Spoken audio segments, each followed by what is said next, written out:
అధ్యయనానికి ఆహ్వానం. అధ్యయన అభిలాషులకు శుభోదయ దివ్యాశీస్సులు. నేను ఈవేళ కూడా రెగ్యులర్ అధ్యయనాన్ని చెప్పలేకపోతూ ఉన్నాను. నిన్నటి దినం ఈ మాటే చెప్పాను. అంటే చేయవలసిన పనులు డిజిటల్ చాప్టర్కి సంబంధించి చాలా ఉన్నాయని ఎందుకు అంటున్నానంటే, వాస్తవానికి నేను కూడా ఈ డిజిటల్ ప్రాసెస్ని నేర్చుకుంటున్నాను. మీకంటే కొంచెం ఒక్క అడుగు ముందుండి నేర్చుకుంటున్నాను అంతే.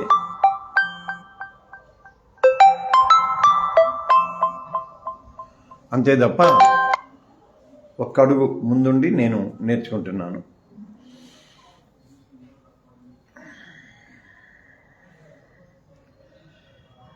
కొంచెం ఆ ఫోన్ వచ్చేసరికి డిస్టర్బ్ అయ్యాను.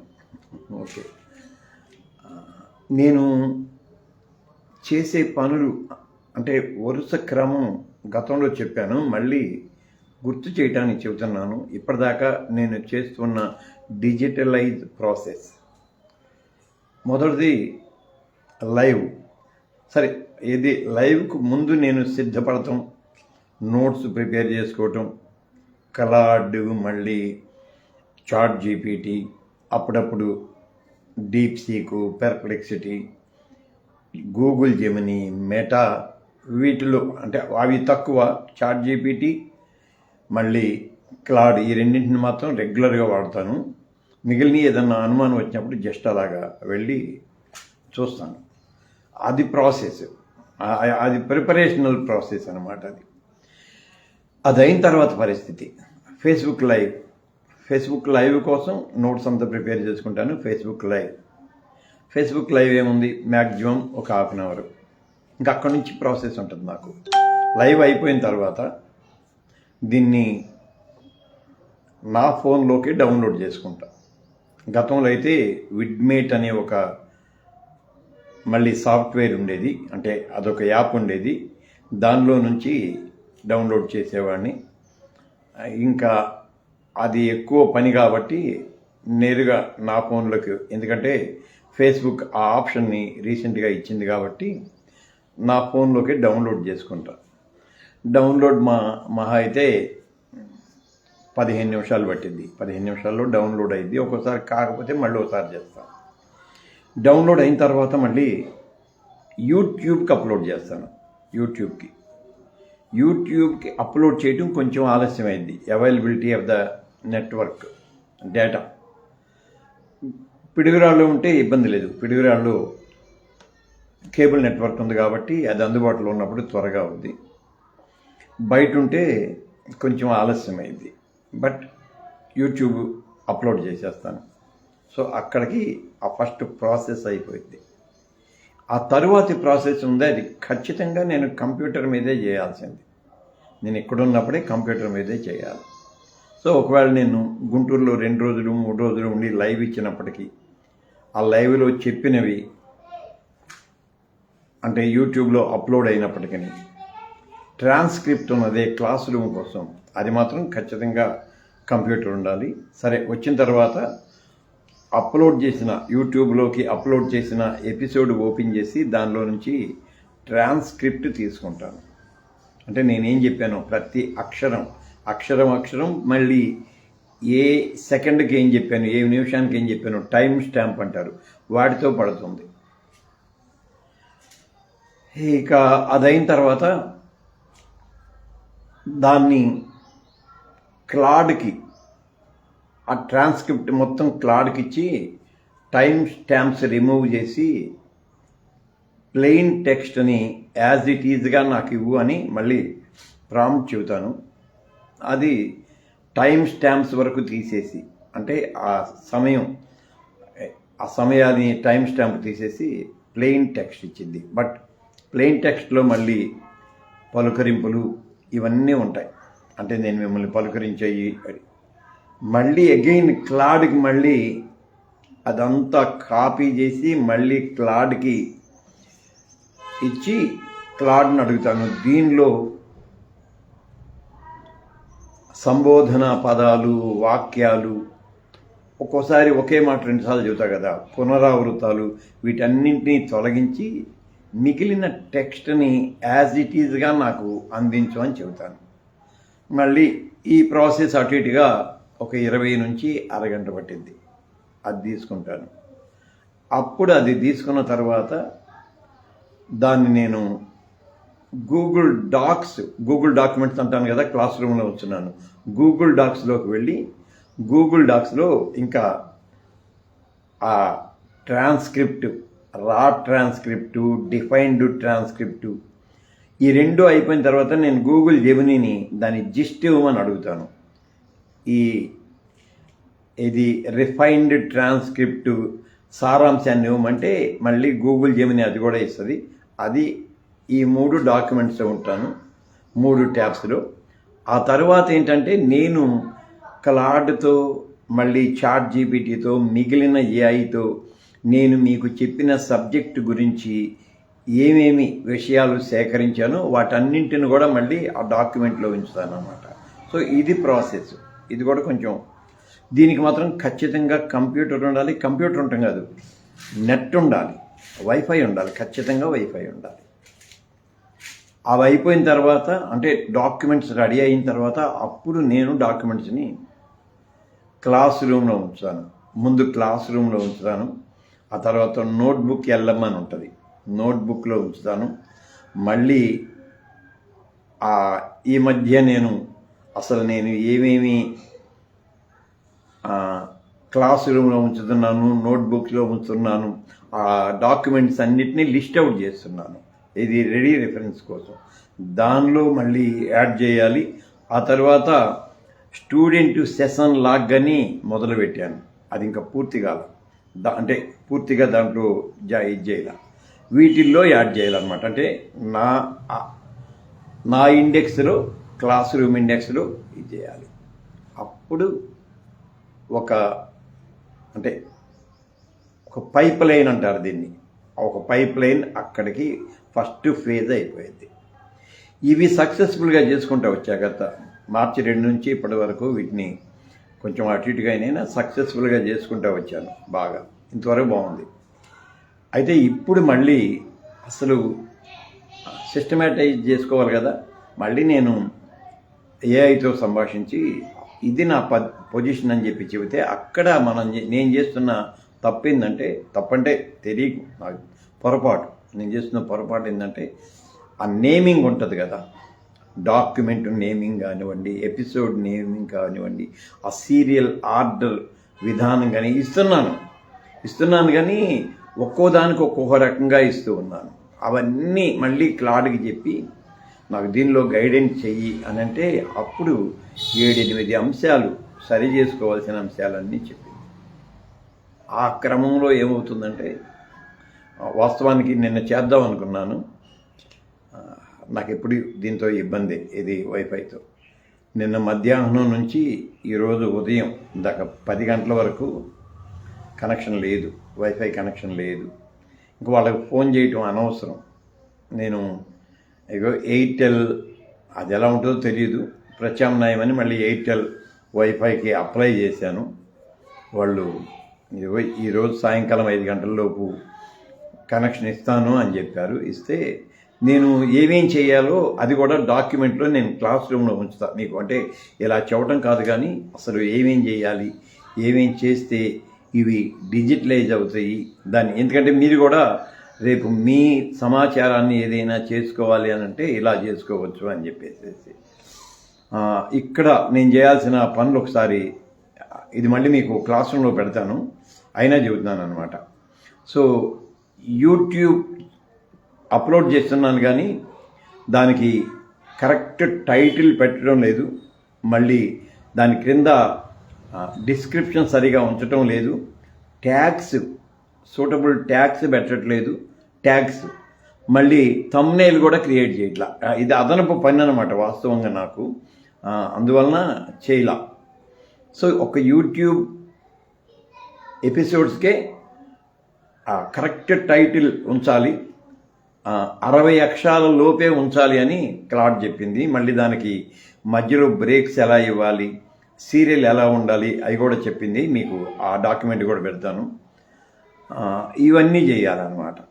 అదొకటి. అంటే ఇప్పటి వరకు చెప్పిన ఎపిసోడ్స్ అన్నిటినీ మళ్ళీ నేను రివైజ్ చేసుకుని వాడికి టైటిల్ కరెక్ట్ చేసుకుని డిస్క్రిప్షన్ మళ్ళీ దానిలో ఉంచి ట్యాగ్స్ చేసుకోవాలి. ఇది కొంచెం కష్టమైన పని. అంటే కష్టం అంటే నాకు నిదానంగా చేసుకుంటాను. ఆ తర్వాత గూగుల్ డాక్స్, ఇది మీరు జాగ్రత్తగా వినండి. గూగుల్ డాక్యుమెంట్స్ ఉంటాయి కదా, గూగుల్ డాక్స్ ఎవరైనా ఫోన్లోనే చేసుకోవచ్చు మీరు. జస్ట్ గూగుల్ డాక్స్ ఇచ్చిన సమాచారాన్ని ఇప్పటి వరకు నేను డ్రైవ్లో ఉంచుతున్నాను, క్లాస్ రూమ్లో ఉంచుతున్నాను. అంటే డ్రైవ్లోనే సేవ్ అయ్యిదిలే, డ్రైవ్లో ఉన్నాయి, క్లాస్ రూమ్లో ఉంచుతున్నాను, మళ్ళీ నోట్బుక్ ఎల్ఎంలో ఉంచుతున్నాను. ఇంతవరకే నా ఫోన్లో ఉంటాయి, ఇంతవరకే. కానీ డాక్యుమెంట్స్కి ఒక మంచి ఆప్షన్ ఉంటుంది. మీరు షేర్ అని లేకపోతే వరుసన ఆప్షన్స్ అన్ని చూస్తే పబ్లిష్ టు వెబ్ అనే ఒక ఆప్షన్ ఉంటుంది. పబ్లిష్ టు వెబ్ అంటే ఇంక అది ఆ లింక్తో లేకపోతే ఆ సమాచారం అందరికీ ప్రపంచవ్యాప్తంగా అందరికీ ఎప్పటికీ అందుబాటులో ఉంటుంది. గూగుల్ ఉన్నంత వరకు అది గూగుల్లోనే, అంటే గూగుల్ సెర్చ్ ఇంజిన్ వాటిలోనే ఉంటుంది. అందుకని చక్కగా డిజిటల్ ఆర్కైవ్ లాగా ఉంటుంది పబ్లిష్ టు వెబ్ అని. ఇక్కడ పబ్లిష్ టు వెబ్ అంటే ఏముంది, జస్ట్ 1 క్లిక్ అంతే. ఆప్షన్ మీద క్లిక్ చేస్తే అవుద్ది. కానీ అది మళ్ళీ ఒక ఏమనాలి, ఒక లింక్ని క్రియేట్ చేసింది. ఆ డాక్యుమెంట్కి సంబంధించి సపరేట్ లింక్ క్రియేట్ చేసింది. ఇప్పుడు నా పరిస్థితి ఏంటంటే, నేను ఏ డాక్యుమెంట్ని పబ్లిష్ చేశాను, ఆ డాక్యుమెంట్ లింక్ ఏంది, ఆ డాక్యుమెంట్లో ఉన్న సమాచారం ఏంది, దాన్ని మళ్ళీ నేను గూగుల్ షీట్లో క్లుప్తంగా షీట్ ఒకటి తయారు చేసుకోవాలి. గూగుల్ షీట్ చేసుకొని ఒక్కొక్క డాక్యుమెంట్ నేను పబ్లిష్ టు వెబ్ పబ్లిష్ చేసి అది జనరేట్ చేసిన లింక్ని మళ్ళీ నేను షీట్లో, ఇదిగో దీని టైటిల్ ఇది ఎక్కడెక్కడ ఉంది, దాని జనరేటెడ్ లింక్ ఏంది, ఇవన్నీ రిజిస్టర్ చేసుకోవాలన్నమాట. అది ఆ తర్వాత మనం అధ్యయనం వెబ్సైట్ ఉంది, ఖరీదైన ప్రక్రియ అది వెబ్సైట్. నేను ప్రతి నెల 800 కడతానే ఉన్నాను దానికి. వెబ్సైట్లో కూడా ఉంచాలి. సో వెబ్సైట్ని ఎలా సింక్ చేయాలి, ఎలా ఎంబెడ్ చేయాలి, దాన్ని కూడా ఇప్పటి వరకు చెప్పిన దాన్ని వెబ్సైట్లో ఎంబెడ్ చేయాలి. ఆ తర్వాత ఇది ఉంటే ఉండొచ్చు, మంచిది.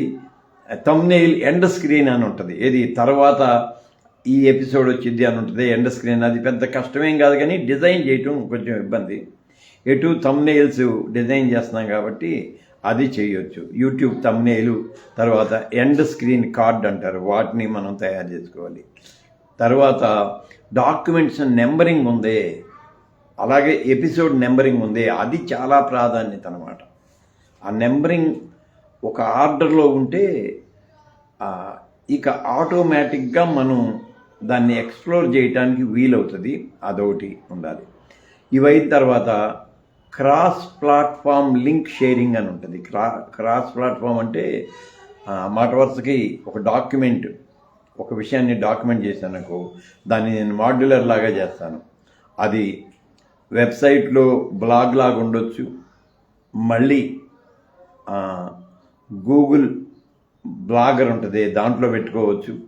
అలా అంటే డిఫరెంట్ వీటిల్లో పెడితే సెర్చ్ చేయటానికి, బయట నుండి సెర్చ్ చేయటానికి, లేకపోతే అది అలాగే ఆర్కైవ్ అయి ఉండటానికి వీలవుతుంది. కాబట్టి ఆ క్రాస్ ప్లాట్ఫామ్ లింక్ షేరింగ్ అని ఉంటుంది. అది కూడా ఇంపార్టెంట్ పని. వీటన్నింటికంటే సెర్చ్ ఇంజిన్ ఆప్టిమైజ్డ్ డిస్క్రిప్షన్ అంటాం. అంటే సెర్చ్ ఇంజిన్ మనం సెర్చ్ చేస్తాం కదా, ఆ సెర్చ్ ఇంజిన్లో ఏం కొడితే ఎలా ఉంటే మన పైకి వస్తే అది తెలుసుకోవాలి. SEO ఆప్టిమైజ్డ్ అంటారు, అంటే సెర్చ్ ఇంజిన్ ఆప్టిమైజేషన్ అంటారు. అదొకటి. అంటే ఇన్ని పనులు, 8 పనులు చేయాల్సి ఉన్నాయి. అందుకని నేనేమనుకుంటున్నాను అంటే, అలా పేరుకుపోతూ ఉన్నాయి ఇవన్నీ. ఇప్పటి వరకు మనం చెప్పుకున్న ఈ 30 డాక్యుమెంట్స్ దాకా ఉన్నాయి. ఈ 30 డాక్యుమెంట్స్ని ఇలాగా డిజిటలైజ్ చేస్తే ఇంకెప్పటికీ అవి ఉంటాయి అన్నమాట. ఈజీగా ఉంటాయి. ఆ పని చేద్దాము. దాని తర్వాతే ఇంకా రెగ్యులర్ అధ్యయనం మొదలు పెట్టుకున్న తర్వాత ఏ రోజు ఆ రోజు వరుసగా మనం నేను చెప్పిన ప్రాసెస్ అంతా చేయొచ్చు. అందుకని రెగ్యులర్ అధ్యయనం మళ్ళీ నేను చెప్పడం లేదు. సబ్జెక్ట్ ఉంది. సబ్జెక్ట్ మన దగ్గర అంతకుముందు చెప్పిన సబ్జెక్టు ఇవన్నీ పునరావృతం చేసుకుంటున్నాం కానీ మళ్ళీ ఆ సబ్జెక్టు వరుసలో వచ్చి చేరుతుంది, అలా పేరుకుపోతూ ఉంటుంది అని చెప్పేసి ఇవన్నీ డిజిటలైజ్ అయిన తర్వాతే చేద్దాము అని అనుకుంటున్నాను. సో లైవ్లో ఉన్న బిడ్డలందరూ కూడా వందనాశీస్సులు. బిడ్డ Kavitha Nitla, Ramesh David Nitla and family, అలాగే అమ్మ ప్రసూనమ్మ, అశోక్, కిరణ్, బిడ్డ మెర్సీ జాయ్, తర్వాత మధు, అమృతపొడి జాషువా, బిడ్డ కొమ్మోజు అనోక్, గుంజి సురేష్ బిడ్డ కొత్త నాకు. సో అందరికీ హృదయపూర్వకమైన వందనాశీస్సులు చెల్లిస్తున్నాను. నెట్ లేనందువలన అంటే మోషే కొమ్మోజు తను అందరికంటే ముందు కరెక్ట్గా నాకు అసైన్మెంట్ పంపించాడు. అసైన్మెంట్ నేను చూశాను కానీ గ్రేడ్ చేయడానికి ఇంకా తర్వాత నాకు నెట్ వెళ్ళగాలేదు. అలాగే అమ్మ పంపించింది. మళ్ళీ ప్రమోదు గ్రేడ్ చేసి వాళ్ళకి దాని గురించి కామెంట్స్ ఇవ్వాలి. నేను నెట్ పునరుద్ధరణ జరిగిన తర్వాత అంటే కంప్యూటర్ వాడకం కొంచెం రెస్టోర్ అయిన తర్వాత ఇస్తాను. వాళ్ళని మళ్ళీ ప్రత్యేకంగా అభినందిస్తున్నాను. ఇంకా రేపటి విషయం, రేపు అధ్యయనం ఉండదు. రేపు అధ్యయనానికి కారణం ఏంటంటే రేపటి దినం గుంటూరులో యునైటెడ్ పాస్టర్స్ ఫెలోషిప్ ఆధ్వర్యంలో ఒక ప్రత్యేక విజ్ఞాపన ప్రార్థన ఏర్పాటు చేశాం అందరం కలిసి. విధ్వంస నిరోధక విజ్ఞాపన ప్రార్థన. విధ్వంస నిరోధక విజ్ఞాపన ప్రార్థన అర్థమై ఉంటుంది మీకు ఈ పాటికి. అంటే